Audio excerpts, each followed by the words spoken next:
Hey everyone, Jesse here, back with another Dragon Ball Super episode review. This time we're looking at episode 47. Oh, wow. This is an amazing episode. It's definitely the best episode so far. I know that I probably said that, the beginning of the Universe 6 tournament is what I considered the official start of Dragon Ball Super. No. This is the official start. 47 episodes in. This is the start of Dragon Ball Super. This is what Dragon Ball Super is about. It is down to some actual real threats in the series. Since Dragon Ball Super began, it's just felt like, it's been good fights, good comedy, but there hasn't been a real threat. Battle of Gods, there was no villain. Beerus was just the antagonist of the saga / movie where, he was just, it'd be basically introduction of a new character. Resurrection F, the less said about that, the better, because Frieza's back and he's dead again. So was never a real threat there. He just comes back and is killed off within almost instantly. So, and then we had the Universe 6 tournament, which was just a tournament.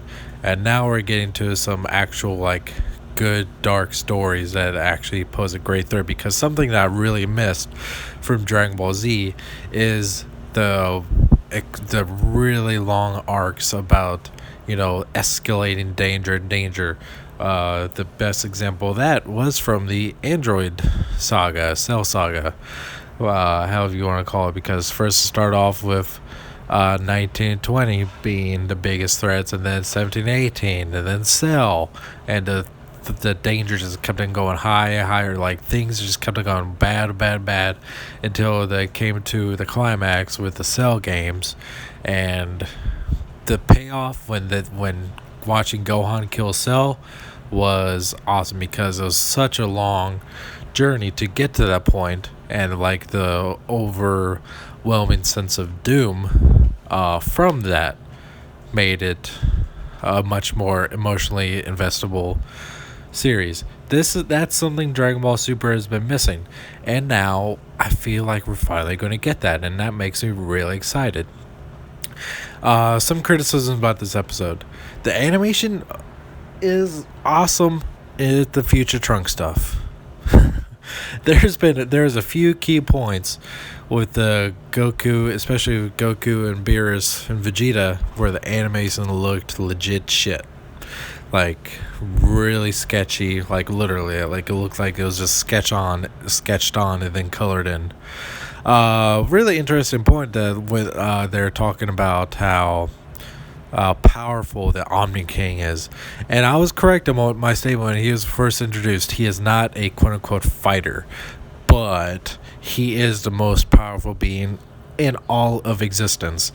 There used to be, I believe they said 18 universes, but now there's only 12. So at one point, the Omni King just wiped out 6 of the universes just because he was a little brat. So that's kind of intimidating. And when we first got the teaser image, I was talking about how I got the impression that this is not the future Trunks that we knew from the Android saga, but this is the modern chibi Trunks grown up, just because of my wrong. This is in fact the Cell saga Trunks going back in time. But the thing that really has got me confused is because I was always we're always given the impression that along with Shu and Pilaf, grant their wish to become young just shortly before the Battle of Gods saga in movie. But apparently that's not the case, because it must have happened at some point before the android's appearance, because in the future Trunks timeline, the Dragon Balls no longer existed, and they would have perished when future Piccolo was killed when Trunks was just a baby.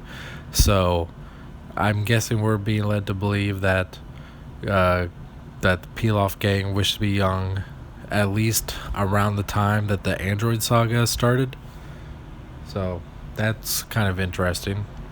Other than that, the future scene. Spoiler, big spoilers. If you don't want spoilers, stop watching now. Watching Black Goku kill Bulma and Mai was emotionally shocking and really sets a new tone for the series and how much of a threat this Black Goku is. I'm wondering if this is going to be the real main villain of the arc, or is he going to quote unquote evolve into a series of different villains? Only time will tell, but that's why I love Dragon Ball Super, because we do not know what's going to happen, and just this whole episode has got me really excited about the entire future of Dragon Ball Super. And I'm really wondering when Trunks makes it back into the current timeline, how he's going to react to seeing Goku again. Because when he left, Goku died, and he wasn't going to come back. And now when Trunks comes back, Goku's back. And Gohan is just a scholar, not a big fighter / heroes that he wanted him to be. Alright guys, leave your comments about the episode below, what you thought about it. If you want to watch the episode yourself, I'll post a link in the description below. You can follow me at Twitter at twitter.com/SSJAutobot. You can Instagram me too, SSJAutobot. And you can subscribe to me here on YouTube for the latest in Dragon Ball news and reviews, and I'll catch you next time.